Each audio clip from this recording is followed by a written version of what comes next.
Ito, dito medyo pudpud na rin, pero dito makikita nyo. Surprise. So yan, wala na lining. May unit tayo ngayon mga boss, Mitsubishi L300 Euro 4. Dito ay tinutulak na dito sa pwesto natin dahil nga hindi na umikot-ikot yung gulong nito. At ang problema nito mga boss ay sliding na yung clutch. So dito mga boss, ay agad ko nang ginawa yung transmission. At una-unang ginawa ko dito ay tatanggalin ko muna yung mga nakaharang. So isa dito yung starter mga boss. At kasunod dito ay itong propeller. So pagtanggal ng mga propeller mga boss ay itong ano sa may propeller kailangan mong tanggalin. At 5 tornilyo dito sa may transmission. At ito mga boss, kung makikita nyo ay tinanggal ko na yung pressure plate and then clutch disc. At dito mga boss ay binaba na namin yung transmission. So dito mga boss, bago namin lagyan ng bagong parts ay kailangan na namin linisan para ito yung transmission mga boss ay hindi naman kabigatan, mas mabigat pa yung mga automatic transmission. At itong transmission ng Mitsubishi ay napakagaan lang. Dito medyo pudpud na rin, pero dito makikita nyo. Surprise. So yan, wala na lining. Wala na. Ubos na. Ubos na lining. Yan. Talagang hindi na under yan.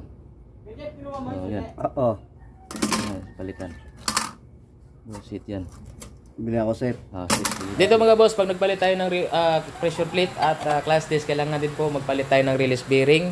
At dito mga boss, kung makikita nyo, may nilagnot ako dito na lock nya. At wag natin kalimutan itong lock ito mga boss, napaka-importante ito. Ito yung tumutulak mga boss pagka nag-change gear tayo o mapasok tayo ng primera, segunda at sira kwarta. And then ito naman yung core clutch nya mga boss, kailangan din natin linisan. At siyempre, wag nating kalimutan, may lock po yan sa likod para pagbalik at hindi tayo magkaroon ng konting tips ko mga boss, pag tayo po ay nagkakambyo gumagamit ng manual transmission, ay kailangan po mga boss ay wag natin ibabad yung ating mga paa para po hindi tayo masunugan ng lining. Yan po yung maganda mga boss para hindi po tayo mapagastos ng malaki. Magpapa-appointment, tumatanggap po kami ng advance booking mga boss. Noong nakaraan hindi po tayo nakapag-vlog mga boss, nakapag-video dahil nga nasira yung ating pang vlog na cellphone. So dito mga boss ay ang release bearing, ito yung makikita nyo yung bago.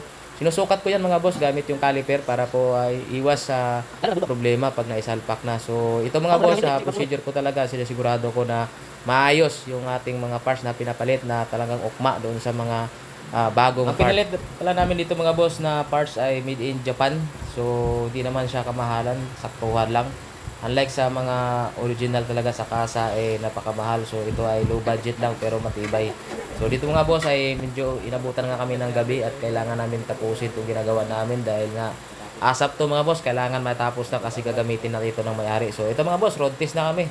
Na-atras abante ko na. Dating walang atras abante to. At dito nga ay nakahubad pa ako dahil nga napuno na yung buhangin yung aking katawan sa gulong-gulong dyan sa ano namin. So ito mga boss, maraming salamat. Thank you.